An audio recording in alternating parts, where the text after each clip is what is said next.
Hello, my name is Sean Kumar and I'm a 7th grader at Hillview Middle School. Today I'm going to be making Korean beef bulgogi that's made from ground beef. So let's get started.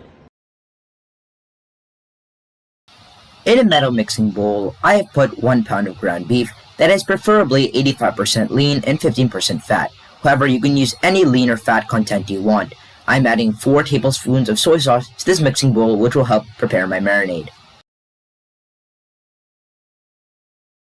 Now I'm going to add 10 cloves of finely chopped garlic. The garlic will significantly improve the beef's flavor and not take away from it. Now I'm going to add half a large onion that is finely chopped or a medium onion. It's up to you. It gets the same results. Now I'm going to add 2 tablespoons of seasoned rice wine vinegar or rice vinegar. It doesn't matter because at the end of the day, they both bring the same thing, which is the added level of sweetness that brings the Korean beef a whole new level of sweetness and savoriness.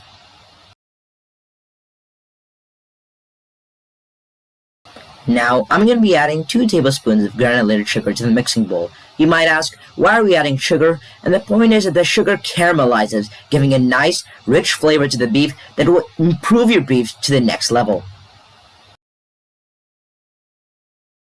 Now, I'm going to be adding some finely ground black pepper. The pepper content is entirely up to you. If you want a spicier Korean beef, then add more pepper. If you want a less spicier beef and more mild, then add less pepper.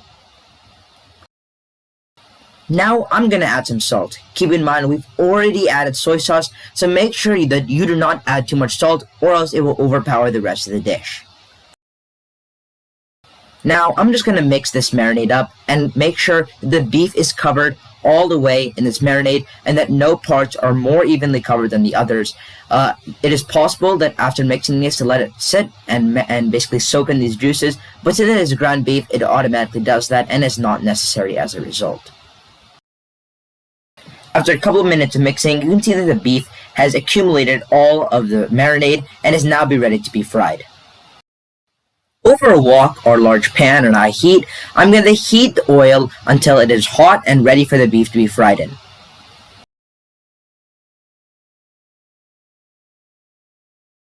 Now I'm going to add our marinated ground beef into the pan.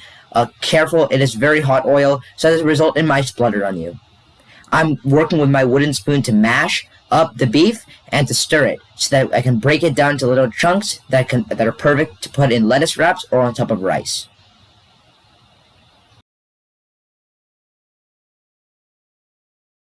You can see after 3 minutes that the beef is beginning to release its water and other fats, so now it's beginning to boil into the sizzle.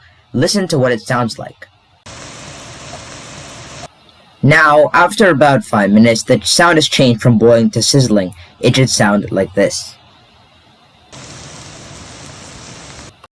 When you hear sizzling and see that the water has evaporated, you know it's time to add the spring onions. I've chopped up about 2 to 3 spring onions that I'll now add to our mixture. While I'm at it, I'm also going to add some chili flakes. The amount of chili flakes depends on your level of spiciness. If you like a more spicy Korean beef, then add more chili flakes. If you don't, then add less. After the spring onions and chili flakes have been nicely mixed in, I'm going to add 3 tablespoons of sesame seeds. This will add a nice crunch to the Korean beef. While I'm at it, I'm also going to add 2 tablespoons of sesame oil.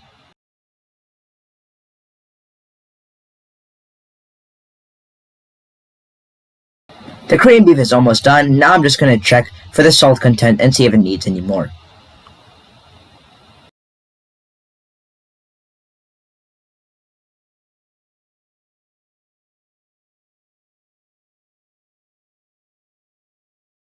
And there you have it, Korean beef with rice and lettuce.